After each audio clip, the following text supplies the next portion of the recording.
Speaking of breakups, banner news in the NFL as Shailene Woodley and Aaron Rodgers have officially called it quits. Lucy, I didn't even know this. This I did not know either, because it was are they or aren't they together? Because we thought they had broken up. Reports surfaced that they had broken up. Where did these reports come from? Because then they did their cleanse together. Then they were at a wedding together, holding hands, walking the grounds of the estate that Aaron Rodgers was officiating this wedding on. And now they're broken up. She officially ends their relationship. I don't know what this means for Aaron Rodgers, because she ended the relationship. So I don't know about Packers' futures anymore. Do you take them now? I don't know what his state of being is after the end of this. We need his side of this before I can go forward with any Packers bets, I think. I totally agree, because not only has he lost his best receiver, now he's lost his best girl. This has been an offseason of losses for Aaron Rodgers. I said that the other day. I'm fading the Packers, particularly Aaron Rodgers, at every turn. Let's go to the hardwood, and I cannot wait to get your take here, because, of course, you're a Boston gal. The Celtics sweep the Nets. Did you see a sweep coming, and what is your take on the whole Nets drama that Chelsa and I were talking about? Okay, so I did not see a sweep coming. Okay, but I have an idea for the Nets for their reality show. What is the key to switching up a reality show cast? You take them on location and you put them in a situation they're not as familiar with. And we need to take the Nets, who are dead, RIP to that franchise, but to revitalize them now, because they are just gone. Take them to maybe not Cancun, because you need to be vaccinated to go to Cancun. Kyrie Irving is not. To a place where you cannot be vaccinated. Put them all together and they work out all of this. Ben Simmons has to be there, contractually obligated for this show, and then televise it and make them all work on all of this stuff, and have Kyrie no subtweeting, no social media, just this show. Very Jersey Shore when they went to Italy or Miami, because they did not have their phones, they could not have television or social media, and they have to work on their problems in a very small, confined environment. That's what the Nets need to do. And put all of them need to be there. Durant, Kyrie, Ben Simmons, all of this. Reality show gold. Forget that Lakers show, whatever's going on. This is Hard Knocks, NBA. This is the real Hard Knocks. This is going to be Hard Knock Life, Brooklyn Nets on location. Reality show. Do you think they would ever agree to that? Like, there's no chance in hell that they would all agree to an old school team building trip, because this is like the plot of most Disney movies. The team goes on a trip together, they bond, and things get better. But that's not the case for the Nets. And the other storyline that usually moves the needle for reality shows, you add a new girl to the mix or a new player to the mix. So I'm wondering if they get anybody new this coming season. And maybe it's Ben Simmons, because he hasn't touched the floor just yet. But let's talk about your Celtics, because there's some good news when it comes for Boston fans. The Celtics have looked like the most dominant team in the entire NBA. Do you think that is because the Nets are a dumpster fire and the fact that their offense is just not very reliable when they're playing a good defense? Or do you think the Celtics are the real deal and worth a sprinkle in the futures market?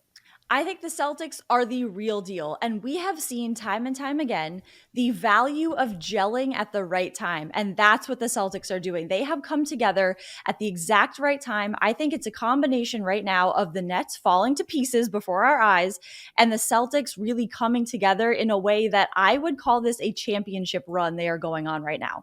And I would look at their futures for the championship to win that, because there's no stopping them. I think they truly believe that they could go up against the Bucks and Giannis or the Suns or anybody and not sweep them, but win a series against them. And then I don't think that they believe there is any team in the NBA right now that they would lose to. I think they could defeat anybody. I did not see a sweep coming, and this was shocking to me. I had Celtics in 6. So I did have the Celtics, but not in 4. And when I saw Scott Foster was the referee, as many people were worried about this, they were like, oh, the NBA wants to extend this series. But if they really wanted to extend this series, they would not have fined Kyrie. I know they had to, but that was a turning point for Kyrie, because if you look at, he had 39 points in that first game, then he had 10 points in the second game, 16 in the third, and he just fell apart because he could not express himself in his way. And that was the beginning of everything falling to pieces. Kevin Durant did not show up. And I think a combination of all of that plus the Celtics just binding together. They don't need any reality show help at all. The Nets do. The Celtics reality show would be like, okay, everything's going great. And that combined with the Red Sox loss last night, it felt like watching that June 17th, 1994 30 for 30, which is my favorite 30 for 30.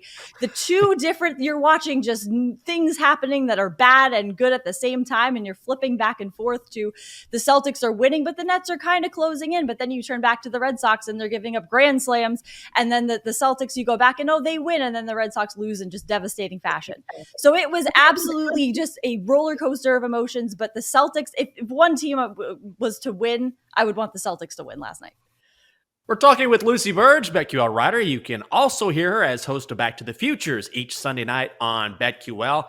Okay, so it hasn't been the best run for your Red Sox here, Lucy. No. Tonight, they're in Toronto. As you know, Toronto is minus 190 in the money line. The Red Sox are plus 155. And you got Nick Pivetta taking on Kevin Gausman. It's been a tough stretch for Pivetta to start the season. How you feeling here?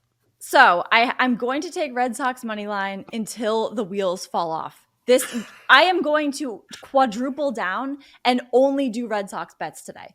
So I'm going with Pivetta, maybe the under, but it's all going to be total bases. It's all going to be hits. It's all going to be everything until the Red Sox start winning. Until they win 3 games in a row, I will not bet on anything else but Red Sox prop bets and money line bets, maybe total bets, because something has to turn this team around. Something has to happen because they cannot lose every other game this season. That can't happen, but I will not be worried until their World Series odds are worse than plus 3,500.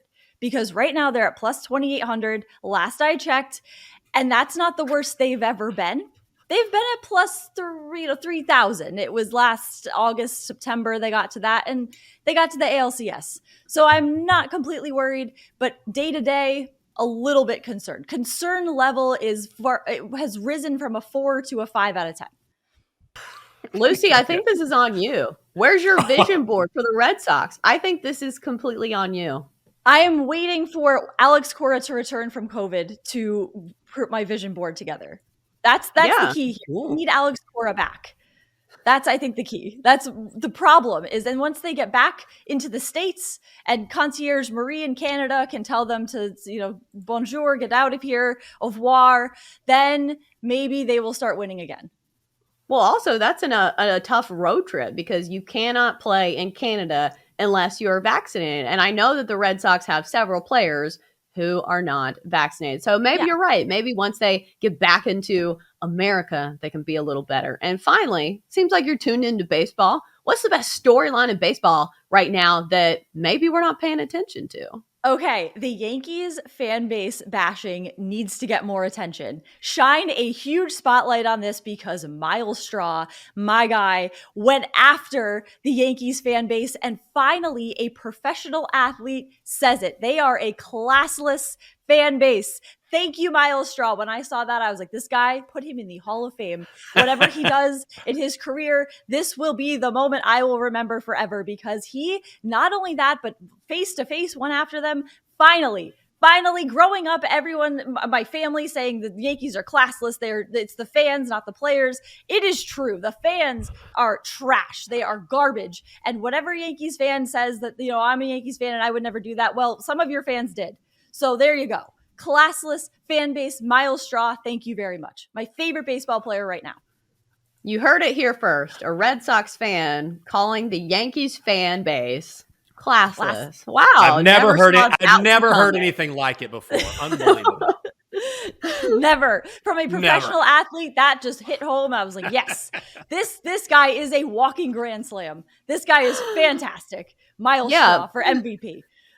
Miles Straw is now an honorary Red Sox fan as well. Yes. He has a free seat at Fenway whenever he wants it. She is Lucy Burdge. She is the host of Back to the Futures each and every Sunday night on BetQL. And also find her on Twitter at Lucille Burdge. Lucy, thanks for stopping by. And sorry, Yankees fans, for having to sit through that. Thank you very much.